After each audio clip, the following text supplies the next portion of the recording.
says, oh, I had an experience. But the mind was absent. But the mind says, I had an experience. And there were these colors, these lights, this and that, and it's so great. And that, it was some like enlightenment thing, and it happened to me at 4 o'clock on June the 6th, etc. And I'm practicing mantra Mahananda right now, and I get flashes of it, but somehow it's not lasting. Please help me. It's a mind conversation. It's all of that. It's just that scenario that is sort of mimicking. It's just a mind scenario that tries to sneak itself in where it was not. This is why it is said that happiness in relationship, for example, since you brought up relationship, is not finding the person that you love or the object that you love. It's not that.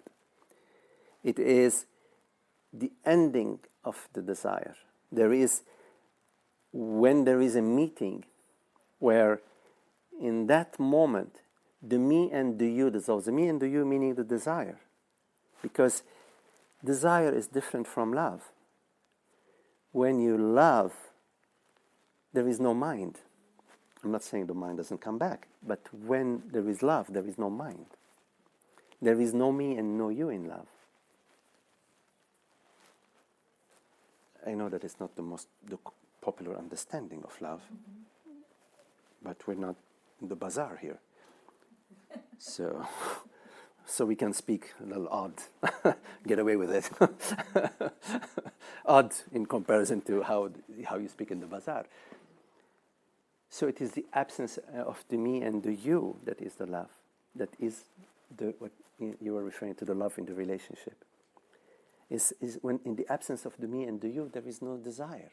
Because desire is connected with a sense of lack, resistance, and pursuit. The mental process. Yes? And getting something you think you need or don't have. Yes, right. Exactly. It's something that you need, you don't have, so you go after it. Or try to safeguard yourself from something that's coming at you. Oh my God, better watch out, So positive desire, going towards. Negative desire, avoiding, building the fort. Yes. So in love, none of that is. True love. Is there an untrue love? Well, I know the expression, but... I understand. It's just that because there's romantic love, which we take as love, but it's not love. It's only love. Or love or... Okay. Yeah, so... But when there is an object, when I perceive myself as a body-mind, then there is a whole slew of things out there and people out there that some love me, some I don't love me, some I love, some I don't love, and they were playing, okay, you I love, you queen, you I'll give you a king, you I'll give you a 10, I'll give you an 8, and you a jack, and this is a you run out of cards, you have to go buy another deck at the 7-Eleven, and they have a deck with all sorts of... No, that deck you don't want. There's all these pictures on it.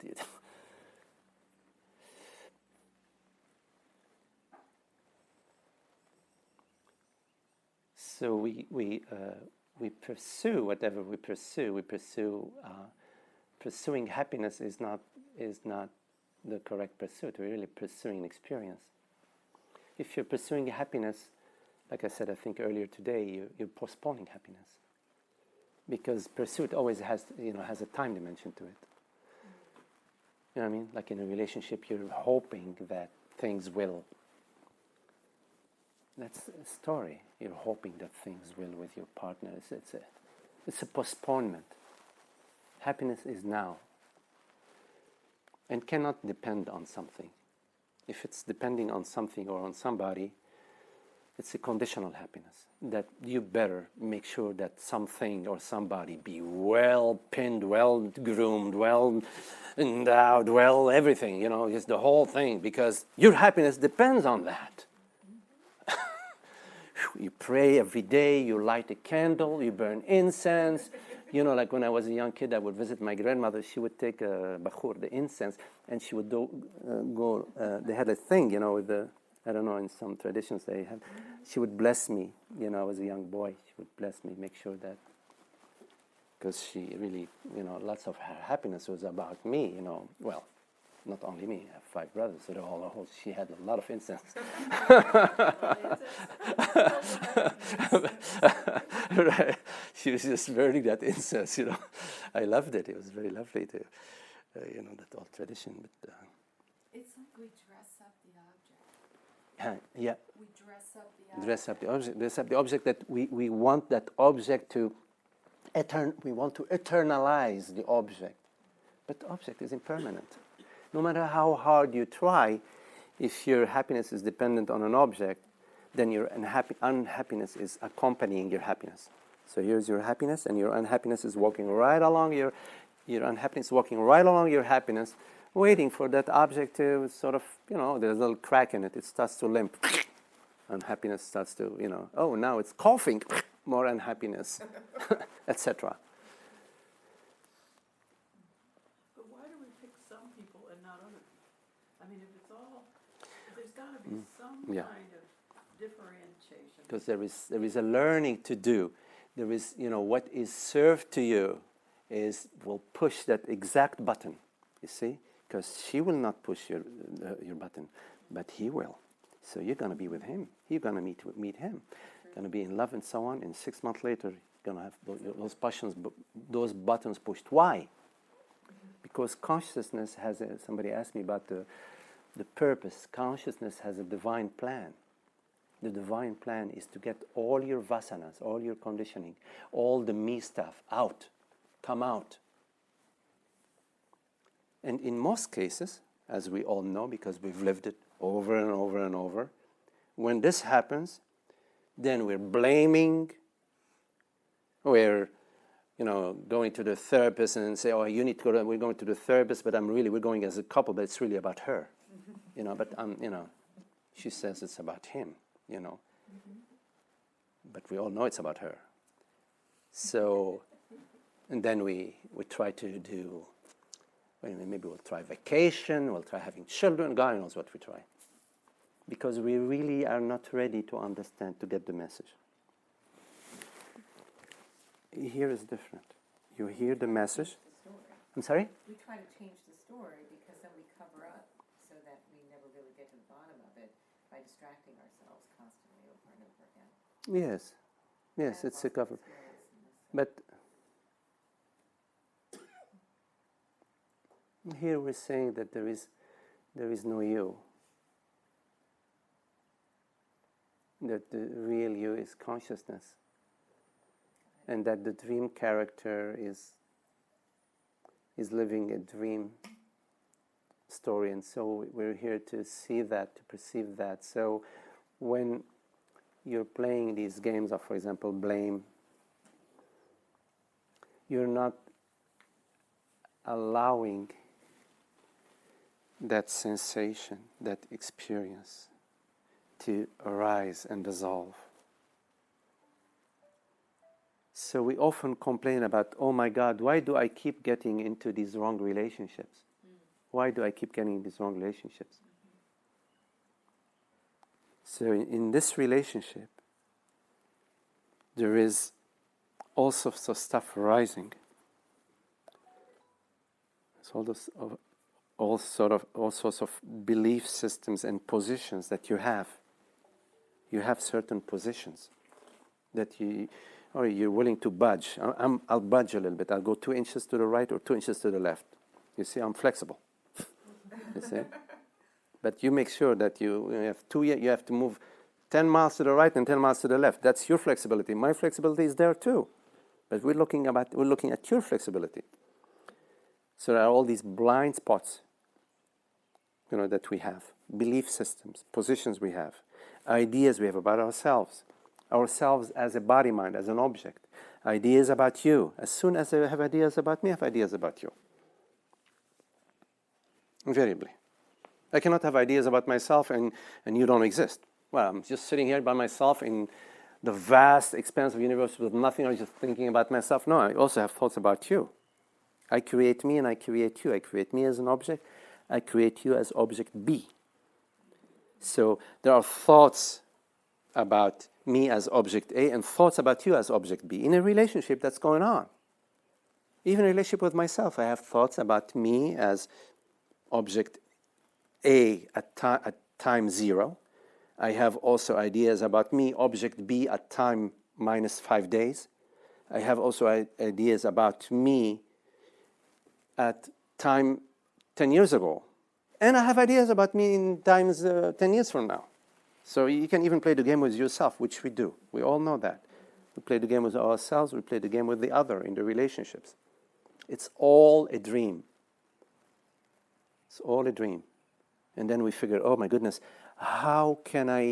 why do I keep choosing this person? Why do I have this? Why do I have that? What I? What is the I you are talking about? I as a body mind. I as me, this woman. I as me as this man. So you are a woman relating to a man relating to a woman, a man A relating to man B, and so on. And that dance has a lot of in it, a lot of angst in it, a lot of contractions in it, a lot of conflicts in it. The main conflict, the core conflict of all these side conflicts is I am body mind, you are another body mind.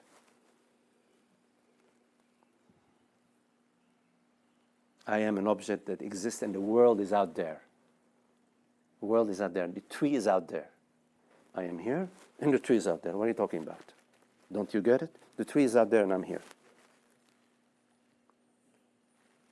It's a belief. What's out there? What is the meaning of out there?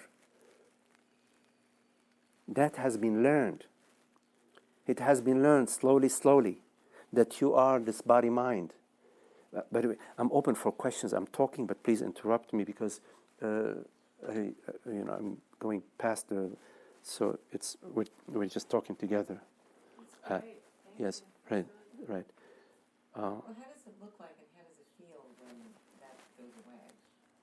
That separation goes away. It's beautiful.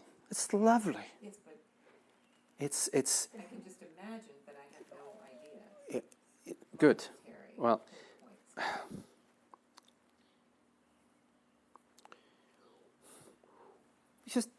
Just try to recollect. Just a time when you're like totally happy without any care, without any worry, without any concern, without any, and didn't matter. You were just totally free. I know that somewhere in your memory you can come to this. It's just there is no worry.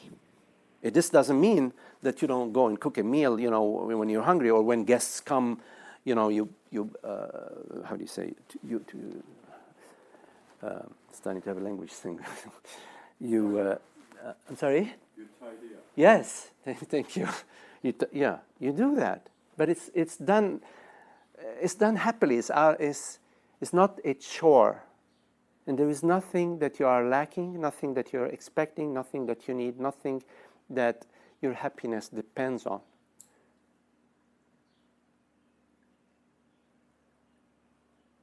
Right now, your happiness depends on nothing. Right now, you're happy. True. I know that. Because right now, there isn't a thought of me and you, and you're not trying to impress me, I'm not trying to impress you, and so on. So what when you're in a relationship with somebody who's trying to impress you? It gets a little tricky, because when they're trying to impress you, then, you find yourself slipping and now you have to impress them. I have to be somebody. So that's where you